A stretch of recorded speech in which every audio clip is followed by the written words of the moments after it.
Hi, good morning. Today in this video, I will tell you about vendor catalog in Odoo company. So first is what is vendor catalog? Vendor catalog is a list of product or services that are linked to that specific vendor. And why we need this? Because it will save your time, avoiding mistakes during purchasing, keep your procurement process smooth and organized. So let's start the process. Go to the purchase app and click on new to create a new purchase order. Select the vendor from here.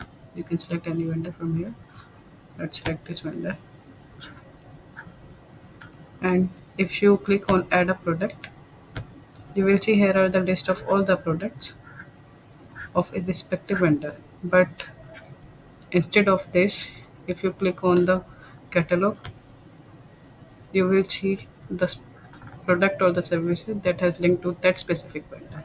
So here we can choose or select the products. After selecting this,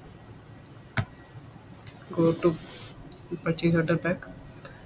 So here you can check all the details. After checking all the details, you can you if you want to update the quantity, you can update the quantity from here.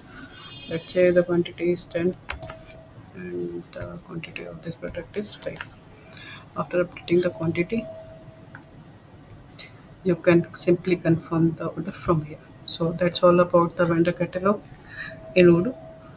I hope this video made the concept clear for you.